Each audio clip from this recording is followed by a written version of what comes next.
అయితే ఇక్కడ మీరు ఇంకొక కొత్త విషయం తెలుసుకోవాలి. దాని పేరు ఎంఎంఆర్ అంటే మాక్సిమం మార్జినల్ రేట్. ఇది కేవలం ఫార్చునర్ కార్ కి మాత్రమే కాదు, మీరు ఏ కార్ కైనా ఈ ట్యాక్స్ హ్యాక్ అనేది ఉపయోగించుకోవచ్చు. 59 లక్షల విలువైన టయోటా ఫార్చునర్ కార్ ని 30 లక్షలకి ఎలా సొంతం చేసుకోవచ్చో చెప్తాను అంటే మనం కాదు అని ఎందుకు చెప్తాం? నాకు ఒక ఫ్రెండ్ ఉన్నాడు, చార్టర్డ్ అకౌంటెంట్. మన వీడియోలను రెగ్యులర్గా చూస్తుంటాడు. ఒకరోజు ఫోన్ చేసి మన ఛానల్లో వచ్చిన 2 వీడియోల గురించి మాట్లాడాడు. అందులో ఒకటి ఏంటంటే ఐఫోన్ 15 ప్రో మ్యాక్స్ 85,000కే కొనడం ఎలా, iPhone 15 pro max 256 GB just 85,212 రూపాయలు మాత్రమే. ఇక రెండోది ఏంటంటే కొత్త కారు ఎలా కొనాలి అని ఒక షార్ట్స్ వీడియో. 24/10 20 అంటే కారు వాల్యూలో 20% డౌన్ పేమెంట్, 4 అంటే 4 years tenure, తర్వాత 10 అంటే 10% రేట్ ఆఫ్ ఇంట్రెస్ట్. ఈ 2 వీడియోల రిఫరెన్స్ ఇస్తూ అతను ఏం చెప్పాడంటే ఒక కొత్త కారును దాదాపు 50% డిస్కౌంట్ తో కొనవచ్చు అని. ఈ మధ్యనే ఒక టయోటా ఫార్చునర్ కారును అలాగే ఒక క్లయింట్ చేత కొనిపించడం జరిగింది అని చెప్పాడు. ఆ డీటెయిల్స్ మీకు ఇస్తాను, ఒక వీడియో చేయండి, మీ ఛానల్ ఫాలోవర్స్ కి అయితే అది ఈజీగా అర్థమవుతుందని చెప్పాడు. 59 లక్షల విలువైన టయోటా ఫార్చునర్ కారుని 30 లక్షలకి ఎలా సొంతం చేసుకోవచ్చో చెప్తాను అంటే మనం కాదు అని ఎందుకు చెప్తాం? దాదాపుగా 40 to 50% సేవింగ్స్ అంటే మాటలు కాదు. అంతేకాదు అతడు చెప్పిన క్యాలిక్యులేషన్స్ కేవలం ఫార్చునర్ కార్ కి మాత్రమే కాకుండా ఏ కార్ కైనా కూడా వర్తిస్తుంది. అయితే మీరు తెలుసుకోవాల్సింది మనం ఇక్కడ కొత్త కారే కొంటున్నాం, సెకండ్ హ్యాండ్ కార్ కాదు. కొత్తగా కార్ కొనే వారికి ఇది ఎలాగో ఉపయోగపడుతుంది. కాకపోతే కారు కొనే ఐడియా లేకపోయినా కూడా ధనవంతులు ట్యాక్సులతో ఎలా ఆడుకుంటారు, వాటిని ఎలా మేనేజ్ చేస్తారు, ఇలాంటి విషయాలు ఈ వీడియో ద్వారా మీకు క్లియర్ గా తెలుస్తాయి. అందుకే ఈ వీడియోను ఎక్కడా స్కిప్ చేయకుండా చివరి దాకా చూడండి. అంతేకాదు మీకు తెలిసిన వారందరితోనూ ఈ నాలెడ్జ్ ని షేర్ చేసుకోండి. ముందుగా మీరు కారు కొంటే ఆ కారు కొనుగోలు వల్ల ఆ కారు తయారు చేసిన కంపెనీకి ఎంత ప్రాఫిట్ వస్తుంది, ఆ కారు అమ్మిన డీలర్ కి ఎంత ప్రాఫిట్ వస్తుంది, గవర్నమెంట్ కి ఎంత ప్రాఫిట్ వస్తుంది అన్న విషయం తెలుసుకుందాం. మీరు 59 లక్షల విలువైన టయోటా ఫార్చునర్ కారు కొంటే ఆ కంపెనీకి వచ్చే ప్రాఫిట్ కేవలం 40 నుండి 45,000 రూపాయలు మాత్రమే. అంటే కంపెనీకి పెద్దగా లాభం ఉండదు. ఇక ఆ కారు అమ్మిన డీలర్ కి వచ్చే ప్రాఫిట్ 1,00,000 రూపాయల దాకా ఉంటుంది. కానీ కారు అమ్మడం వల్ల ఎక్కువ లాభం వచ్చేది ఎవరికో తెలుసా? మన గవర్నమెంట్ కి. అది ఎంత అంటే దాదాపు 20 లక్షల పైగా వస్తుంది. ముందుగా మనం చేయాల్సింది ఈ 20 లక్షల ట్యాక్స్ ను ఎలా ఆదా చేయొచ్చు అనేది తెలుసుకోవడం. కారు కొనేటప్పుడు ట్యాక్స్ ఆదా చేయాలంటే ఆ కారును బిజినెస్ పర్పస్ కోసం మాత్రమే వాడాలి, వాడకపోయినా కూడా అలా చూపించుకోవాలి. అంటే మీరు ఆ కారును వ్యాపార కార్యకలాపాలకు మీ కంపెనీ అవసరాల కోసం ఉపయోగిస్తున్నారే కారణంతో మాత్రమే ట్యాక్స్ బెనిఫిట్స్ పొందగలరు. పర్సనల్ పర్పస్ కోసం మీ కుటుంబ ప్రయాణాల కోసం వాడుతున్నట్టుగా చూపిస్తే ట్యాక్స్ ఆదా చేసే అవకాశాలు ఉండవు. ఇప్పుడు కొత్త కార్ యొక్క కాస్ట్ బ్రేకప్ ఎలా ఉంటుందో చూద్దాం. 59 లక్షలు పెట్టి కొన్న టయోటా ఫార్చునర్ కార్ ధర ట్యాక్స్ లేవి లేకుండానైతే అంటే వితౌట్ ట్యాక్సెస్ దాదాపు 32 లక్షలు ఉంటుంది. దానిపైన 28% జిఎస్టీ ఇంకా 22% జిఎస్టీ కంపెన్సేషన్ సెస్ ఉంటాయి. అంటే 28% జిఎస్టీ ఇంకా 22% జిఎస్టీ కంపెన్సేషన్ సెస్ కలిపిన తర్వాత టయోటా ఫార్చునర్ కార్ యొక్క ఎక్స్ షోరూమ్ ప్రైస్ దాదాపుగా 48 లక్షలు అవుతుంది. ఈ ఎక్స్ షోరూమ్ ప్రైస్ కి ఆర్టీఓ, రిజిస్ట్రేషన్ ఛార్జీలు, ఇన్సూరెన్స్ ఛార్జీలు, ఫాస్టాగ్ ఛార్జీలు, టీసీఎస్ లాంటి కొన్ని ఛార్జీలు యాడ్ చేస్తే ఆన్ రోడ్ ప్రైస్ వస్తుంది. ఈ ఛార్జీల్లో టీసీఎస్ అంటే ఏ కార్ యొక్క ధర అయినా కూడా 10 లక్షల కన్నా ఎక్కువగా ఉంటే ఆ కారుకు ఎక్స్ షోరూమ్ ప్రైస్ లో 1% ను డీలర్ ముందే కలెక్ట్ చేస్తారు. దాన్నే టీసీఎస్ అంటారు. ఇది ఎలా ఉంటుందంటే మీరు ఒక కంపెనీలో జాబ్ చేస్తారనుకోండి, మీకు శాలరీ ఇవ్వడానికి ముందే టీడీఎస్ ఎలాగైతే కలెక్ట్ చేసుకుంటారో అలాగనమాట. సో ఇక్కడ ఈ కేసులో మన ఎక్స్ షోరూమ్ ప్రైస్ 47,64,000 ఉంటుంది. 1% టీసీఎస్ అంటే 47,640 రూపాయలు ఉంటుంది. మనం ఎక్సెల్ షీట్ లో కనుక చూసుకుంటే ఆర్టీఓ ఇంకా రిజిస్ట్రేషన్ ఛార్జెస్ దాదాపుగా 8,50,000 రూపాయలు గవర్నమెంట్ కు చెల్లిస్తున్నాం. టీసీఎస్ కూడా గవర్నమెంట్ కే చెల్లిస్తున్నాం. ఎక్స్ షోరూమ్ ప్రైస్ కు ముందే గవర్నమెంట్ కు దాదాపుగా 17 లక్షల రూపాయలు జిఎస్టీ ఇంకా జిఎస్టీ కంపెన్సేషన్ సెస్ రూపంలో చెల్లించాం. ఆన్ రోడ్ ప్రైస్ కు వచ్చేటప్పుడు కూడా దాదాపుగా 9 లక్షల రూపాయలు గవర్నమెంట్ కి చెల్లిస్తున్నాం. సో ఆన్ రోడ్ ప్రైస్ వరకు గవర్నమెంట్ కు చెల్లించిన మొత్తం డబ్బులు దాదాపుగా 26 లక్షల రూపాయలు. ఎక్సెల్ షీట్ లో కనుక చూసుకుంటే ఈ ట్యాక్స్లన్నీ కలిపి మన ఆన్ రోడ్ ప్రైస్ 58,82,594 రూపాయలు అవుతుంది. ఇప్పుడు మీరు అర్జెంట్ గా తెలుసుకోవాల్సిన ఒక విషయం ఏంటంటే ఐటీసీ, ఇన్పుట్ ట్యాక్స్ క్రెడిట్. మన ఛానల్లోనే జిఎస్టీ పై ఒక వీడియో ఉంటుంది. అందులో మనం దీని గురించి క్లియర్ గా ఎక్స్ప్లెయిన్ చేసాం. వీలైతే ఆ వీడియో ఒకసారి చూడండి. Input tax credit. కస్టమర్ చెల్లించే జిఎస్టీలో ప్రతి ఒక్క రూపాయి గవర్నమెంట్కు చేరుతుందా? మన రాజకీయ నాయకులు రోజు చెప్తున్నట్టు ఐటీసీ అనేది బిజినెస్ కోసం మనం ఏమేం వస్తువులు అయితే కొంటామో వాటిపై చెల్లించిన జిఎస్టీని తిరిగి పొందే ఒక ఈజీ మెథడ్ అనమాట. దీని ద్వారా మీరు వ్యాపారం కోసం కొన్న ప్రొడక్ట్స్ కానీ లేదా సర్వీసెస్ కానీ వాటిపై చెల్లించిన జిఎస్టీని మీరు కస్టమర్లకు అందించే ప్రొడక్ట్స్ లేదా సర్వీసులపై చెల్లించిన జిఎస్టీ నుండి డిడక్ట్ చేసుకోవచ్చు, అంటే తీసేయవచ్చు.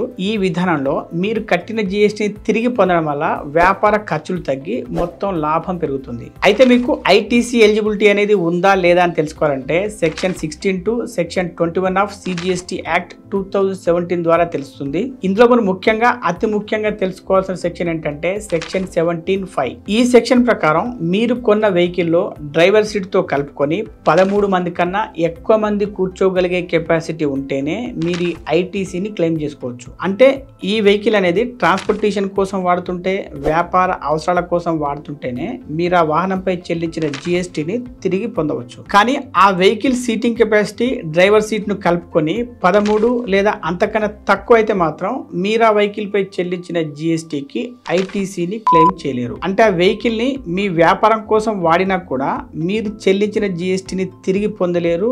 ఈ సందర్భంలో ఒకవేళ మీరు ఈ సెక్షన్ 17(5) సాటిస్ఫై చేయకపోతే టెన్షన్ ఏమీ పడద్దు. ఈ సెక్షన్ కూడా 3 ఎగ్జంప్షన్స్ ఉన్నాయి. ఒకటి, మీరు passenger transport service, cab service, bus rental service లేదా లీజ్ సర్వీస్ ప్రొవైడ్ చేస్తూ ఉండాలి. 2, మీకు డ్రైవింగ్ స్కూల్ ఉన్నట్లయితే. 3, మీకు ఆటోమొబైల్ రిపేర్ షాప్ కానీ, షోరూమ్ కానీ లేదా మ్యానుఫ్యాక్చరింగ్ ఎస్టాబ్లిష్మెంట్ కానీ ఉంటాయి. ఈ 3 కేటగిరీలో ఏదైనా ఒకటి మీకు సూట్ అయింది అనుకోండి, మీరు ఐటీసీ క్లెయిమ్ చేయొచ్చు. ఇప్పుడు ఐటీసీ ద్వారా మనం ఎంత సేవ్ చేయగలమో చూద్దాం. ఇక్కడ మనం జిఎస్టీ 28% ఏదైతే కట్టామో, అంటే 8,89,280 రూపాయలు, అది మనం ఐటీసీ క్రెడిట్ క్లెయిమ్ చేసుకోవచ్చు. ఇక సెక్షన్ 262 ఆఫ్ సిజిఎస్టీ యాక్ట్ 2017 ప్రకారం మనం కేవలం 28% కట్టిన జిఎస్టీ మాత్రమే క్లెయిమ్ చేయాలి. కానీ జిఎస్టీ కంపన్సేషన్ సెస్ ను క్లెయిమ్ చేసుకోలేము. ఇక మనం 1% టీసీఎస్ కట్టాం కదా, ఇది కూడా మనం డిడక్షన్ గా తీసుకోవచ్చు. ఎందుకంటే టీసీఎస్ అనేది మనం ఇన్కమ్ ట్యాక్స్ ను ముందుగానే కట్టినట్లు చూపిస్తుంది. ఫైనాన్షియల్ ఇయర్ ఎండ్ లో మనం ఐటీఆర్ ఫైల్ చేసుకునేటప్పుడు ఆ మొత్తం టోటల్ ట్యాక్స్ లో నుంచి దీన్ని మైనస్ చేసి చూపిస్తాం. అందువల్ల టీసీఎస్ ను కూడా మనం ఇక్కడ నుంచి తీసేసుకోవచ్చు. ఇప్పుడు మనం ఈ ఎక్సెల్ షీట్ లో ఆన్ రోడ్ ప్రైస్ 58,82,594 రూపాయల నుండి జిఎస్టీ 8,89,280 రూపాయలు, ఇంకా టీసీఎస్ 47,640 రూపాయలు తీసేసినట్లయితే మిగిలే మొత్తం 49,45,674 రూపాయలు అవుతుంది. ఇది కారు మొత్తం ఖర్చు. నేను వీడియో మొదట్లో చెప్పినట్టుగా 40% నుండి 50% సేవింగ్ అనేది ఇక్కడ అవ్వట్లేదు కదా, జస్ట్ ఏదో 20% మాత్రమే సేవ్ అవుతున్నట్టు కనిపిస్తుంది. ఏంటి కథ అని మీరు మనసులోనే అనుకుంటున్నారు కదా. అయితే ఇక్కడ మీరు ఇంకొక కొత్త విషయం తెలుసుకోవాలి. దాని పేరు ఎంఎంఆర్, అంటే maximum marginal rate. Section 32 of income tax act ప్రకారం మన ఎంఎంఆర్ ను డిప్రిసియేషన్ గా చూపించి డిడక్షన్ తీసుకోవచ్చు. ఎంఎంఆర్ అంటే మాక్సిమం మార్జినల్ ట్యాక్స్ రేట్ అనేది టాప్ ఇన్కమ్ స్లాబ్ లో ఉన్న వారికి ఎంత ఎక్కువ రేట్ లో ఇన్కమ్ ట్యాక్స్ వేస్తారు అనేది తెలియజేస్తుంది. మీరు 50 లక్షలు పెట్టి ఫార్చునర్ కారు కొంటున్నారు అంటే మీ ఆదాయం చాలా ఎక్కువ. సంవత్సరానికి 5 లక్షలు లేదా 10 లక్షల ఇన్కమ్ ఉన్నవారు కూడా ఇటువంటి హై రేంజ్ కారు కొనరు. ఇటువంటి హై ఇన్కమ్ బ్రాకెట్ లో ఉన్న వారి ఎంఎంఆర్ అనేది 39% ఉంటుంది. మన ఎక్సెల్ షీట్ లో చూస్తే ఆన్ రోడ్ ప్రైస్ 49,45,674 రూపాయల నుండి టీసీఎస్ ఇంకా ఐటీసీ తీసేసిన తర్వాత డిప్రిసియేషన్ 39% ఉంటుంది. ఇది ప్రస్తుత సంవత్సరంలో ఒకేసారి మొత్తం క్లెయిమ్ చేసుకోవడం సాధ్యం కాదు, కానీ దీన్ని రాబోయే సంవత్సరాల్లో పార్ట్లుగా క్లెయిమ్ చేసుకోవచ్చు. దీని ప్రకారం డిప్రిసియేషన్ డిడక్షన్ మొత్తం 49,45,674 రూపాయల్లో 39%, అంటే దాదాపుగా 19,28,812 రూపాయలు అవుతుంది. దీన్ని మనం రిటర్న్ డౌన్ వాల్యూ మెథడ్ లో క్లెయిమ్ చేసుకోవచ్చు. దీన్ని కూడా మనం మొత్తం ప్రైస్ నుండి తీసేయవచ్చు. ఎందుకంటే ఈ డిస్కౌంట్ మీకు వెంటనే లభించకపోయినా కూడా రాబోయే సంవత్సరాలు అయితే టోటల్ గా మీకు లభిస్తుంది. సో ఈ విధంగా కార్ మొత్తం ధర 30,16,867 రూపాయలు అవుతుంది. అంటే మన మొత్తం సేవింగ్స్ 28,65,732 రూపాయలు అవుతాయి. అంటే ఆన్ రోడ్ ప్రైస్ పై 49% సేవింగ్స్. ఇప్పుడు మీరు ఒక విషయం ఆలోచిస్తూ ఉండవచ్చు, మీరు ఇంతకుముందు చెప్పినట్టుగా బిజినెస్ ఏమీ చేయట్లేదు, మా ఇన్కమ్ కూడా అంత హై ఇన్కమ్ బ్రాకెట్ లోకి రాదు, మరి అలాంటప్పుడు మేము ట్యాక్స్ ఎలా కాపాడుకోవాలి అనేది ఇప్పుడు మాట్లాడుకుందాం. ఒకవేళ మీ బిజినెస్ ఇన్కమ్ 15 లక్షల కన్నా ఎక్కువ ఉంటే మీ ఎంఎంఆర్ అనేది 31% అనేది దాదాపుగా ఉంటుంది.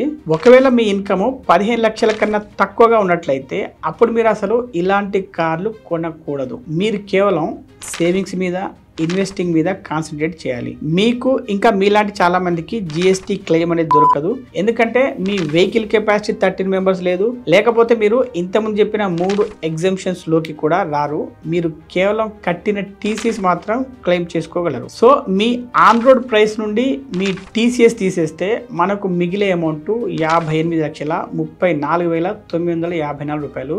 దీనిపైన మీరు రఫ్గా 31% ఎంఎంఆర్ ప్రకారం మీరు డిప్రిషియేషన్ క్లెయిమ్ చేసుకోవచ్చు ముందు చెప్పిన విధంగా. సో అప్పుడు దాదాపుగా అది 18,08,836 రూపాయలు వస్తుంది. ఇది కూడా మీరు మీ కారు ప్రైస్ నుంచి తీసేస్తే మీకు చివరిగా మిగిలేది 40,26,118 రూపాయలు. అంటే దాదాపుగా 31.5% తగ్గింపు. ఇది కేవలం ఫార్చునర్ కార్ కి మాత్రమే కాదు, మీరు ఏ కార్ కైనా ఈ ట్యాక్స్ హ్యాక్ అనేది ఉపయోగించుకోవచ్చు. కారుకి జిఎస్టీ ఇంకా సెస్ అనేవి వేరువేరుగా ఉంటాయి. సో ఇప్పుడు మనం చెప్పుకున్నదంతా మీకు కేవలం ఇన్ఫర్మేషన్ కోసం మాత్రమే. దీన్ని ఆధారంగా చేసుకుని మీరు మీ ట్యాక్స్ కన్సల్టెంట్ గానీ, చార్టెడ్ అకౌంటెంట్ గానీ కలవండి సరైన సలహా కోసం. ఈ వీడియో మీకు నచ్చితే లైక్ చేసి కామెంట్ చేయండి. కారు కొనాలనుకున్న ప్రతి ఒక్కరికి ఈ వీడియోని షేర్ చేయండి. Be rich, stay rich.